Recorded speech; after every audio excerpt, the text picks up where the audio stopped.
Yo! Video games. What up, dudes? Matt here from YoVideogames, and I'm back from E3 2019, and it's time to start talking about the games we went hands-on with at the show. However, being as it was this year, there wasn't a whole lot of playable titles there, so there won't be as many hands-on coverage, sadly. But what we did play was actually pretty good for the most part, and I feel I should basically get this out of the way first. Let's start with the big one, the one title everyone was killing each other to play at the show, and that is Final Fantasy VII Remake. And this was one I'm actually kind of looking forward to even before the show, because I was like, you know what, I'm super down with trying out a new take on 7 with a real-time action combat system. I know that's a little blasphemous for some people, but for me, I kind of like the idea of take a remake and let's like re-envision it in a different way, because the original game is there. It will always be there. There's a really cool PC version out now. It has lots of mod support, so we're already seeing like the fruits of labor from the modding community to basically make that game like fresh in a whole new way. So if you want to play traditional Final Fantasy, there are ways to do it, and easily accessible ways right now on any modern console and PC. So that being said, with Remake, I actually am kind of looking forward to seeing how things are different. And boy, were they different when we actually got to go hands-on with it. The biggest and obvious thing being, of course, the combat system. But yeah, what we got to play at E3 was just the bombing run, and not even just the opening bombing run, but like the second half of it, like the very bottom part. If you were to compare it to the original game, it pretty much started from the moment where you help Jessie get her foot unstuck as you're going down the Mako reactor, or the Mako reactor, however you pronounce it. And just from that point on, you just go down a series of ladders, go across some catwalks. You get in about 3 or 4 fights with soldier-type enemies, and then you get to the end, and then you get the cutscene, and you fight the big scorpion tank boss. So all that being said, there wasn't really much to talk about as far as environments and stuff go. I think the strangest thing for me was that the frame rate was in flux at the beginning of the demo, where it wasn't a lot going on, which was super odd. There were destructible things in the environment that you could chop up with Cloud's sword, which was, that's kind of neat. Of course, there's still chests and containers like the traditional game, and they even use like the old sound effect when you open it up. So that's all nice. But I think the thing is with the combat is a lot of people were wondering, is it like 15? Is it like Kingdom Hearts? It's kind of not. It's much more weighty. Cloud does not jump in the air and does aerial raves like real floaties. Like it doesn't happen in the game. He's much more grounded. The basic gist of combat is, you have just the standard attack. You have a roll. You can hold R1 to guard. You can kind of move wall guarding like very slowly. So it has all that going for it. But again, he's not zipping around. Even when he rolls, it's not like he's not zipping halfway across a room or anything like that. It is a much more grounded combat system, and I think it actually works in the favor of the game too, because one, we were in environments that weren't super large at the beginning with the first 3 fights anyways. They were kind of just on little pathways, and two, it's just the characters don't have a sort of like, oh, this looks like a guy who can fly around. They just don't have that. Everything about the game and the tone just doesn't have the weird superhero feel that Advent Children had, where Cloud can jump 300 feet in the air and shit like that. It just doesn't have that feel to it. So, and you can switch, of course, to Barret anytime in combat. I don't know if you can actually switch to Barret outside of combat. I didn't try. I don't know if you can. He will follow you around. He doesn't like disappear into Cloud like in the old game. So that's kind of neat, I guess. But as far as that goes, the combat's actually pretty nice. Obviously, it is real time. And when you fill up your ATB gauge, as you've seen in all the demonstrations, of course, then you can use abilities, you can use items, you can use spells, materia systems for the spells, and of course limit breaks when you have it. But the thing that I wanted to really test for me was how useful is using the hotkeys. So anytime during battle, you can hold L1, and it changes the face buttons into hotkey commands. And of course, you need ATB gauge to do any of that. So say you don't have any ATB meter, and you are holding down L1 to do any of those hotkeys. Well, they just don't have it. It just doesn't work. So it's just basically going to remind you, let go of the L1 if you're not going to use that. So I think what they had hotkeyed is they had hotkeyed 3 abilities to square, triangle, circle, and then X was actually a potion. So you can hotkey items in your inventory to one of the L1 functions. So that's actually kind of nice. It's not just abilities or spells. And I actually really liked using hotkeys. I use the command menu where once you have an ATB gauge filled up, you press X and the game goes into like super, super slow-mo. And then it lets you basically choose a command or an item. I used that a couple times. I mostly use that for items. That's when it's like, hold on, stop. I need to think about it. Let me think what item I need to use. And that's really useful. But right away, I wanted to try to get comfortable with the hotkey commands. And I found that actually much, much preferable to using the command menu for spells and abilities normally. I actually really preferred to just, so you're hitting an enemy, you notice your ATB fills up, you just hold L1 and then you execute like a cross slash, well, not cross slash, but like braver or a lunging thrust. So I felt it made it more snappy and dynamic to use the hotkeys personally. And it's the way I would prefer to play most of the game. But again, when it comes to using items, I'll actually press X and then I'll slow down the game and then pick an item I want to use. I think the only real, the only thing that kind of like concern, not really concern, just interesting about it is I would prefer it not to be X to use the slowdown, to use the command menu. I actually would prefer that to be a different button. The only reason I say that is because often throughout battle when I'm juggling between evading and attacking, which is square and circle, sometimes I'll accidentally press X to attack. It's just kind of sort of like ingrained in my brain. So sometimes I'll accidentally slow the game down for just on mistake, and it doesn't ruin the battle. It doesn't hurt you because it's just slowing the game down. It's not detrimental. It's just something that I'm hopeful in the final game that we can change some of the button configuration.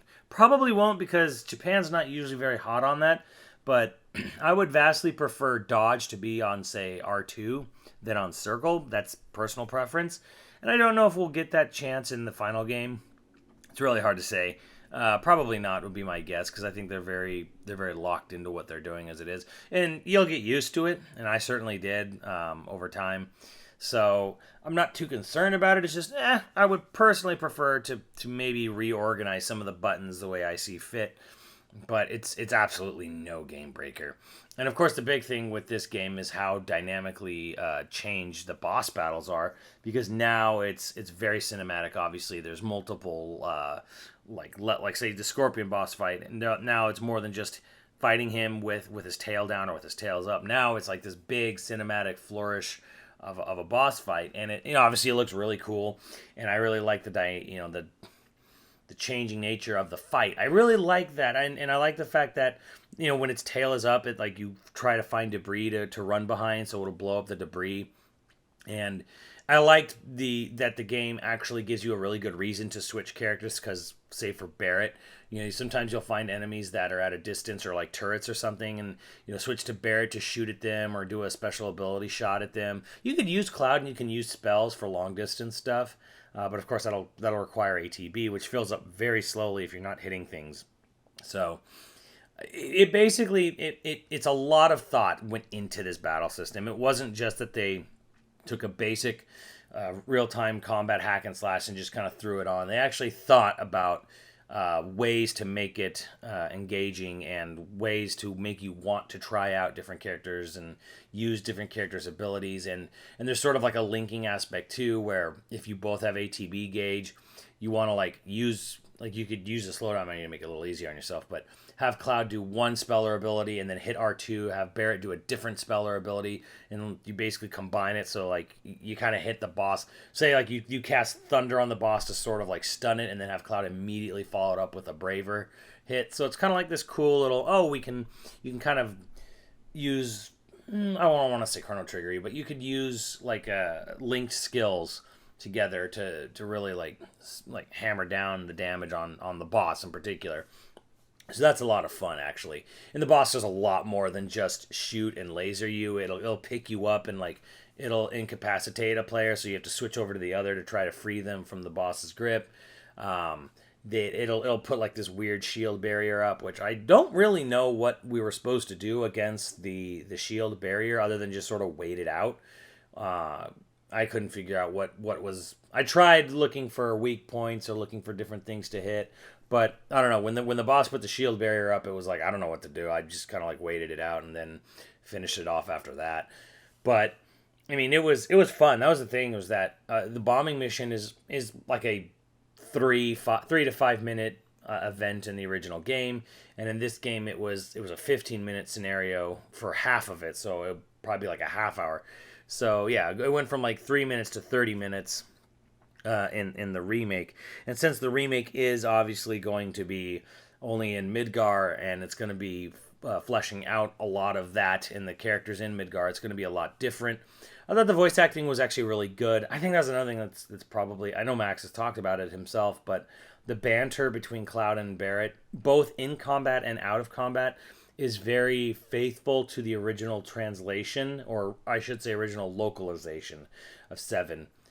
They're kind of going off of writing the characters to make them say things like they were written for the original English version of VII, not so much what maybe was super accurate to the Japanese version. So I could see a purist being a little upset with that, but for the vast majority of people who played the original version of VII and the original localization of it, this is going to feel much more in tone and in line and in sync with the way the characters were sort of written and acted in the original game. So that's actually kind of nice in one sense. It is weird that the voice cast has changed from the other ones, but I think it's, from what I understand, it's really just for this remake, not for anything else.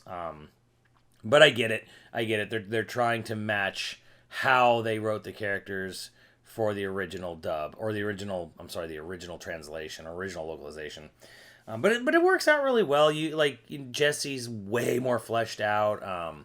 Cloud and Barrett, like they're sort of like love-hate relationship is like way more pronounced, even with just in a short demo. And it's going to make you, one thing that will be a positive is it is really going to make you feel a lot more for Jesse, Biggs, and Wedge, because you're obviously going to be spending a lot more time with them in this game than you did in the original game.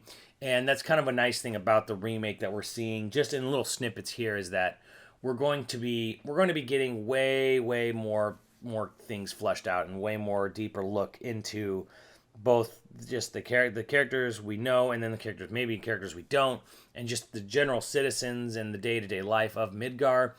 I'll be 100% honest, I'm not super thrilled with the game being only in Midgar. That doesn't really excite me, but on the other hand, I do like the fact that they're saving the overworld for next gen, because I would rather them not try to tackle or I'd rather them not have to sort of compromise on making a giant overworld that'll work on PS4 and current gen. I'd rather they hold it back for next gen. So for me personally, it's like, well, not thrilled with a Midgar only game, but I would much rather them save the overworld for next gen. So it's sort of like bittersweet, I guess, in a way, but yeah, they're obviously going to be fleshing the hell out of the Midgar scenario. And again, something that was like 5 hours in the original game is probably now going to be 50 hours.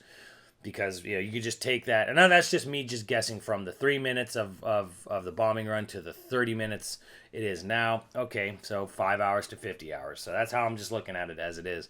So it'll be interesting to see if we see characters like Yuffie, Vincent, Kate Sith in this game. Probably not. I think we might run into Reeves. I think that's a very distinct possibility, but I don't think I think, characters like Sid, Vincent, Yuffie, they're probably not even going to be in the game, like, at all.